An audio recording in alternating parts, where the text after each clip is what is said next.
And are you refreshed? Good. Now what? Supposed to be getting fewer and fewer and fewer and fewer, yes? Hello. I suddenly forgot my questions. My biggest questions are about turning around the energy. You know, when sometimes things happen and you get down, and then what happens to me is I kind of stay in that for a couple days. But now you know some things that you didn't really know so well before. You know that, maybe you don't know this, when you sleep during the night, momentum of thought subsides. So you're less likely to wake up in the same vibrational place that you went to sleep in. But when you first wake up, you can turn your thoughts to the things that you were thinking about yesterday, and you can reconstitute that vibration, but you don't need to.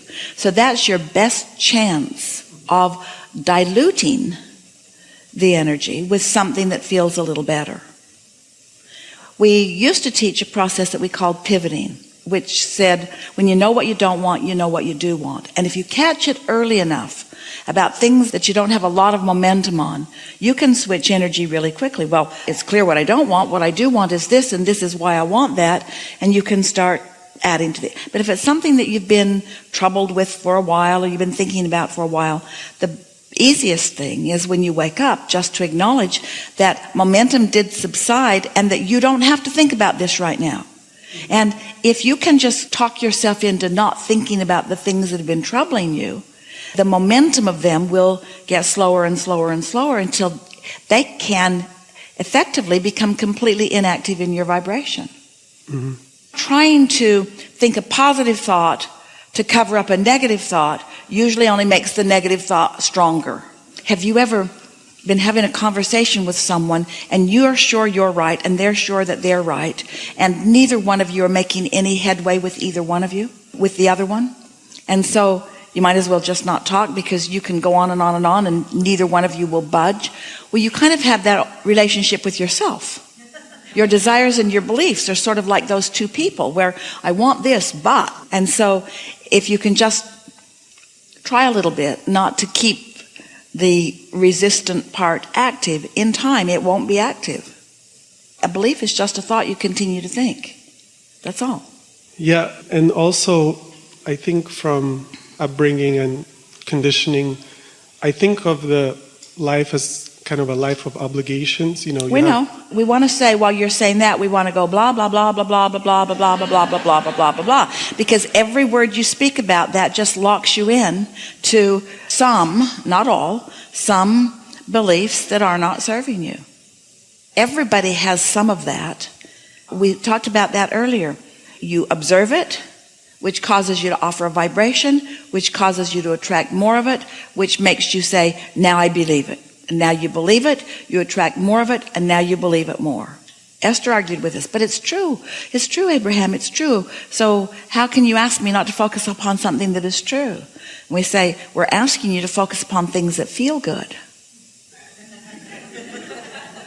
So if you're saying, how can I think different thoughts than I'm thinking? We say, first of all, you have to be aware of how the thoughts you're thinking feel, and choose based upon how they feel rather than the content of them for a little while. Because frankly, most people would rather focus upon a really momentous negative thought than to have no thought at all. Because most people misunderstand and believe that in momentum there is power. And we just want you to leave with this thought. It's not momentum that brings the power, it's the alignment that brings the power. Because you could be really focused upon unwanted things and you can really get something going, but the true empowerment is in the thoughts that feel good to you, because you've got your inner being backing you up in those. So how can I think different thoughts? Practice. How do I think different thoughts? Practice and care about how you feel. How do I think different thoughts? When you go to bed at night, acknowledge that when you wake up, they will have subsided. When you wake up in the morning, acknowledge that you have a different probability of thinking a different thought. When you meditate, you quiet thought. Is it easy? No. Is it possible? Yes. Is it rewarding? Yes. Is it worth it? Yes. Well, one of the thought patterns that I have been stuck on, is I was in a relationship that wasn't making me happy, but at the same time there was a lot of, I was drawn to it nevertheless. And so Drawn to unhappiness? yeah. You don't make me happy, but I don't want to give you up. We're miserable together, but let's keep going. Well, there's two sides to... Oh, were there positive things? Yeah, there were. There are positive things about you, but I refuse to focus upon those.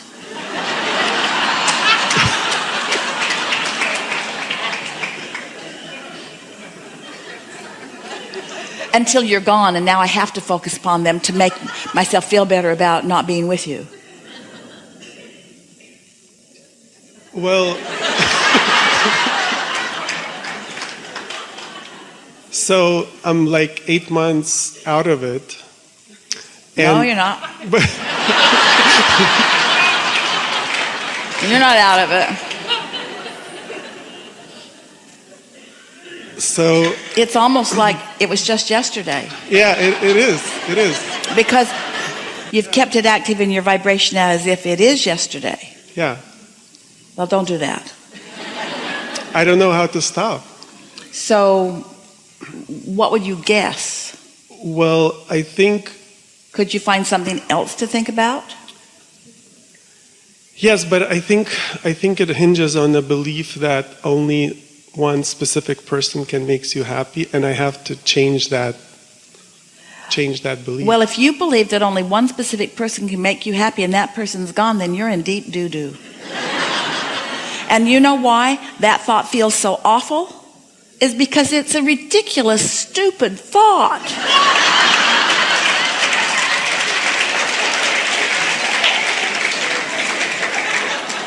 It's because your inner being knows for sure that's not the case. So when you say you're the only one for me and you're not here, and you feel awful, awful, awful, awful, awful, the reason it feels awful is not because the person isn't in your life right now. It's because you're using that person not being in your life as your excuse to pinch yourself off from your inner being, who's thinking an entirely different thought about that.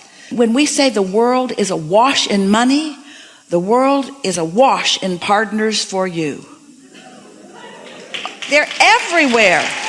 They're everywhere. But it's easy, we know. See, this is what happens. You're all going to really like this. Whether you're talking about a relationship or anything else, you're really, really, really going to benefit from this conversation.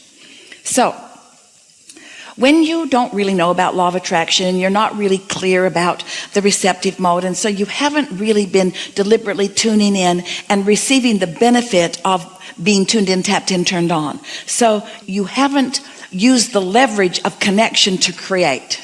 So your creation has been hard. You meet someone, it's kind of a struggle. You work the kinks out. It's not easy. It gets better, it gets worse. It gets better, it gets worse. You state your grievances. You come to agreements. It gets a little better. And you just grind it out. And a little ways down the road, it's better than it was. Not much, but it's better than it was. And then, let's say it goes on for how long? 6 years? Let's say that it goes on for 6 years, where it's good and it's not good and it's good and it's not good, but it's mostly really hard work because you weren't tuned in, tapped in, turned on. You haven't had the advantage of the leverage of the universe. So it was so hard, which means you're so invested in it.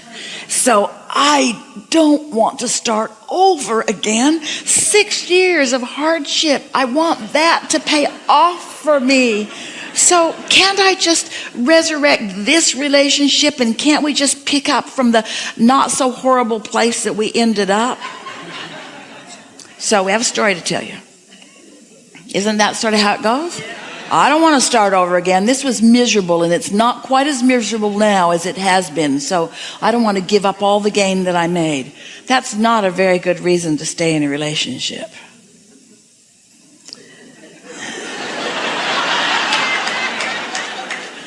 But we get it. If you are creating through blood, sweat, and tears, then you've got an investment that you want to capitalize on. But we're telling you there's another investment that you've made, and it's the vortex, and you've got another mountain of goodness that's flowing to you. And so now we have another story for you. So a man was talking to us about his financial empire that had crumbled. And he said, I'm in my 60s and I just can't see starting over again. And so what do I do? And we said to him, you're forgetting about the vibrational currency that you've amassed. You're not starting over. You are vibrationally so much more than you were before. And you're starting now with that vibrational currency that you can't give up. So you've got relationship currency. Because all of those things that didn't go well, you put in the vortex what you wanted. There's a much brighter, better relationship that's all queued up for you as a result of that relationship that was beneficial. And all you got to do is find some way to let go of that long enough that you can get into the receptive mode, and then what you really want will flow into your experience so easily. Really. When we say you can't get there from there, what we mean is you can't get to where you want to be by following the same path. And the best thing to do is to just get off the subject altogether for a little while. You want to get ready to be ready. You want to be ready to be ready to be ready to be ready to be ready. And the first phase of being ready, you might not even have a thought of a relationship in your mind at all. Get off the topic, because every subject is really two subjects, wanted and absence of what is wanted. So for a while, after something has sort of stung you in this way, thinking about it automatically activates the end of the stick that isn't to your advantage. So you're better off to stay off the subject, find something else that interests you a little bit. And we know for sure that you have the ability to think about something other than that. We know that you do.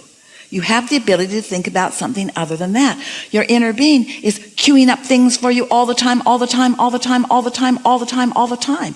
You heard us talking to our friend earlier, and we said, you just got to listen, you just got to listen, you just got to listen, which brings us to a really important thing that if you hear it, it will free you from this dilemma. And that is, consider the difference between a thought you're thinking and a thought you're receiving. A thought that you're broadcasting and a thought that you're receiving. And we promise you, when you're in the receiving mode of your inner being is not broadcasting woe is me thoughts about a lost relationship. That's the country western station.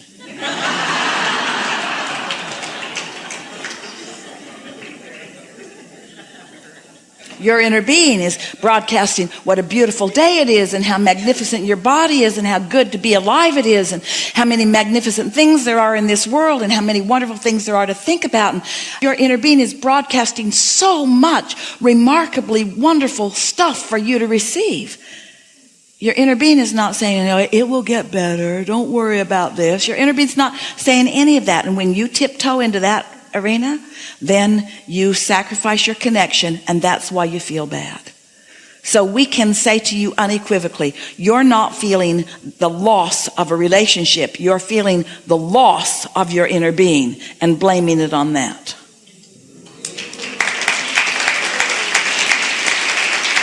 So you could say to what feels like your lost lover, I'm really mad at you because you caused me to lose connection with my inner being because I don't have the ability to focus. I'm just following the thoughts that I've been broadcasting, but that's not true of you.